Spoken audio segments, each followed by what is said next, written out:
எல்லாருக்கும் நமஸ்காரம். கோயில் இல்லா ஊரிலே குடியிருக்க வேண்டாம் அப்படின்னு சொல்லுவா இல்லையா? அந்த மாதிரி அந்த அளவுக்கு நம்மளோட முன்னோர்கள்லாம் கோயிலுக்கு எவ்வளோ முக்கியத்துவம் கொடுத்தா அப்படின்னாக்க நிறைய முக்கியத்துவம் கொடுத்துருக்கா. ஆனால் நம்ம என்ன பண்ணுறோம்னா, நம்ம வீட்டுக்கு பக்கத்தில் இருக்கக்கூடிய நிறைய கோயில்கள் நிறைய இருக்கும், ஆனால் நம்ம அதெல்லாத்தையும் கவனிக்கவே மாட்டோம். அதெல்லாம் கவனிக்காம விட்டுட்டு வெளியூர்ல இருக்கக்கூடிய கோயில்களுக்கு தான் நம்ம தேடி தேடி போவோமா. இதுல நம்ம தப்பா சொல்ல முடியாது, நம்மளுக்கு அந்த கோவில் அங்க இருக்கிறது தெரியாது, அவ்வளவுதான். ஸோ அந்த மாதிரி நம்மள நிறைய பேருக்கு நடக்கக்கூடிய விஷயம் தான் இது. ஸோ இன்னைக்கு என்னன்னா, உங்களுக்கு நான் என்ன சொல்ல போறேன் அப்படின்னா, உங்களுக்கு பக்கத்திலேயே, அதாவது சென்னையில இருக்கக்கூடிய உங்களுக்கு பக்கத்திலேயே 15 கிலோமீட்டர் தொலைவில் ஒரு அபூர்வமான கோவில் இருக்கு அப்படின்னு உங்களுக்கு சொல்ல போறேன். அதாவது 1000 வருஷம் பழமையான கோவில். அந்த கோவில்ல பாத்தங்கன்னா கருடாழ்வார் ரொம்ப தனி சிறப்பு. எப்படின்னா 4 கைகளோட அவர் சேவை சாதிக்கிறாராம். அப்ப மத்த எந்த கோவில்லையுமே நம்ம இந்த மாதிரி ஒரு அபூர்வமான தரிசனம் பார்க்கவே முடியாது. அது மட்டும் இல்லாம இப்போ எதுக்கு இந்த வீடியோ போட்டிருக்கேன் அப்படின்னா, இந்த கோவிலுக்கு பல ஊர்ல இருந்து 12 கருடாழ்வார்கள் இங்க சேர இருக்கா. ஒரே இடத்துல ஒரே நேரத்துல 12 கருட தரிசனம். இது எந்த கோவில்னு தெரியுமா? இதுதான் மேடவாக்கம் மாம்பாக்கம் சாலையில பொன்மார் அப்படின்னு ஒரு இடம். அந்த பொன்மார்ல எழுந்தருளி இருக்கக்கூடிய ஸ்ரீ தியாக வினோத பெருமாள் கோவில் அப்படின்னு சொல்லப்படுற கோவில். இந்த திருத்தலம் சுமார் 1000 வருஷம் பழமையான ரொம்பவும் புராதனமான கோவில் அப்படின்னு சொல்லப்படுறது. விஜயநகர சாம்ராஜ்ய காலத்துல இந்த ஊர் தியாக வினோத நல்லூர் அப்படின்னு அழைக்கப்பட்டிருக்கு. அதுக்கப்புறமா, அதாவது 1520 இந்த தலத்தோட கல்வெட்டு வெட்டப்பட்டிருக்கு. கோவில் கிழக்கு நோக்கி அமைஞ்சிருக்கு. மூலவர் ஸ்ரீ தியாக வினோத பெருமாள் ஸ்ரீதேவி பூதேவியோட சேவை சாதிச்சுருக்கார் இந்த இடத்துல. ஸோ இங்கே பக்தர்களோட முயற்சியினால இப்ப கோவில் சீரமைக்கப்பட்டு மகா சம்ரோக்ஷணமும் நடைபெற்றிருக்கு அப்படின்னு சொல்லலாம்.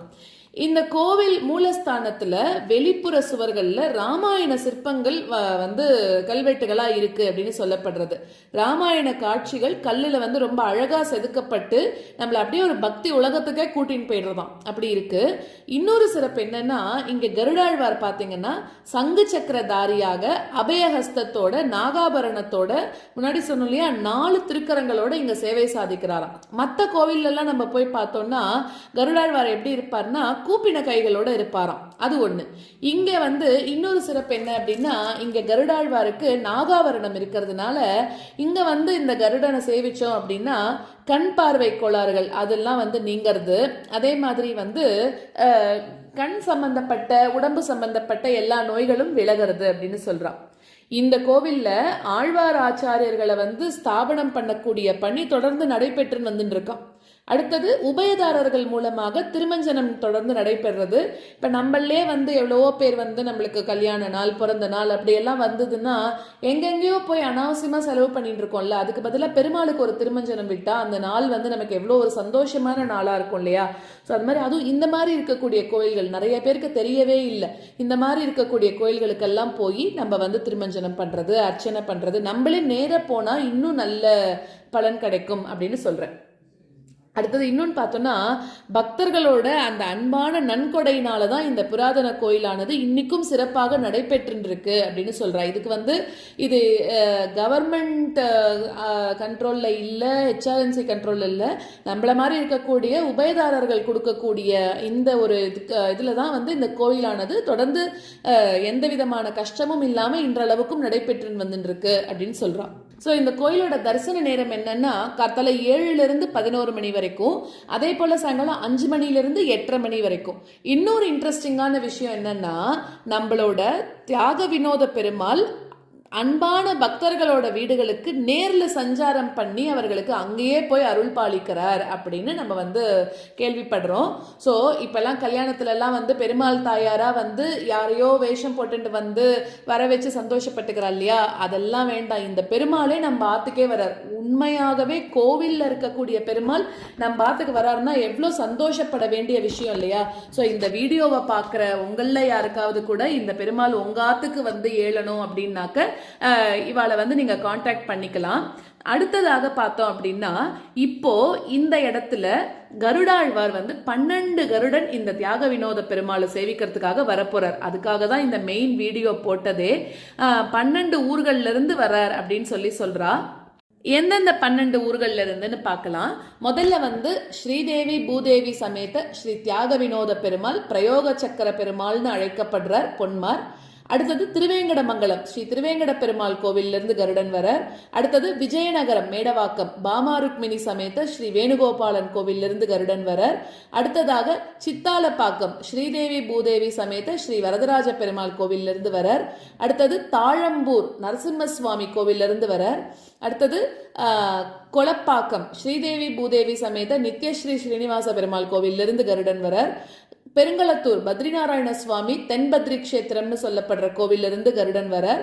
அடுத்தது கரசங்கால் ஸ்ரீதேவி பூதேவி சமேத ஸ்ரீ ஸ்ரீனிவாச பெருமாள் அங்கேருந்து வரார்.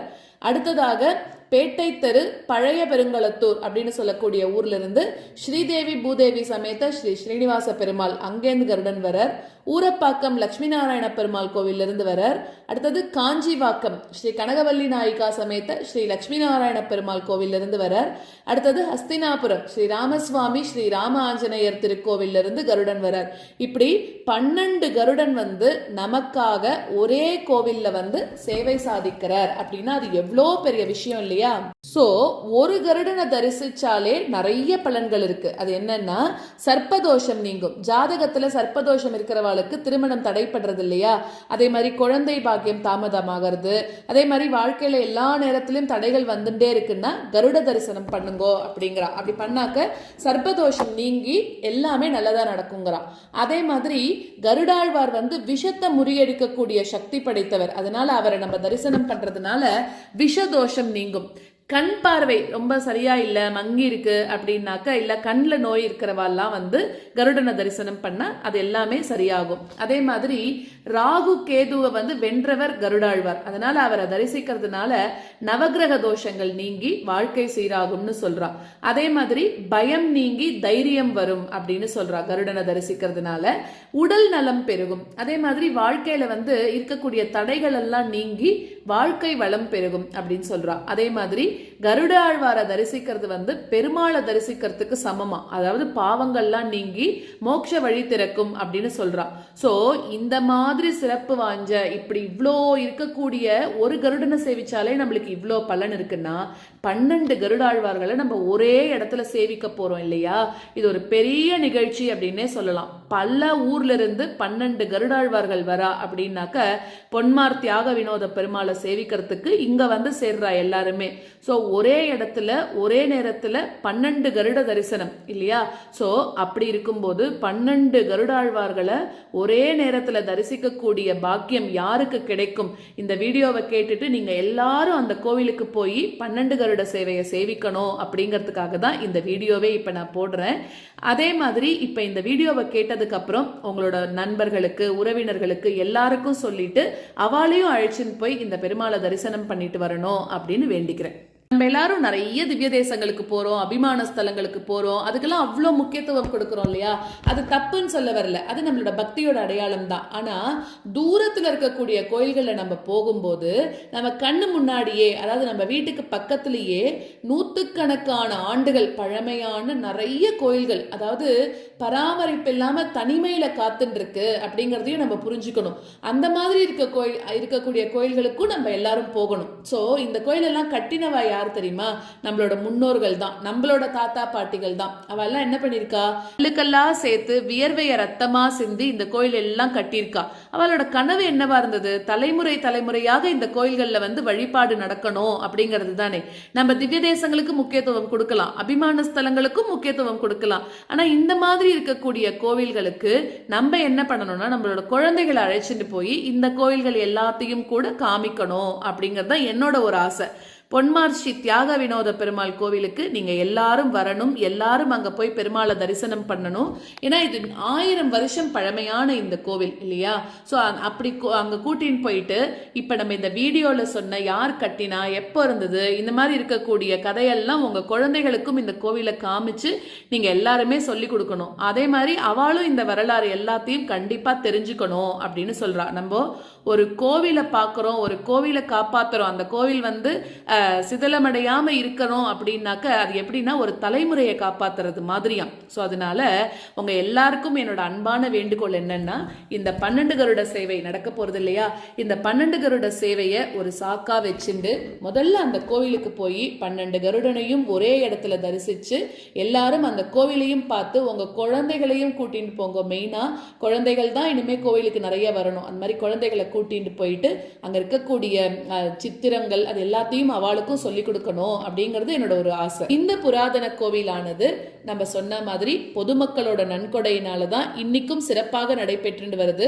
உங்களால முடிஞ்சது சின்ன தொகையோ ஒரு பெரிய தொகையோ எல்லாமே பெருமாளுக்கு அர்ப்பணம் தானே, அதை உங்களால முடிஞ்சதை அந்த கோவிலுக்கு நீங்க எல்லாரும் ஒரு கைங்கரியமா பண்ணினா ரொம்ப நன்னா இருக்கும் அப்படிங்கிறது தாழ்மையான வேண்டுகோள். இன்னும் இதே மாதிரி புராதன கோயில்களோட உங்களை இன்னொரு வீடியோல சந்திக்கிறேன். நன்றி, வணக்கம்.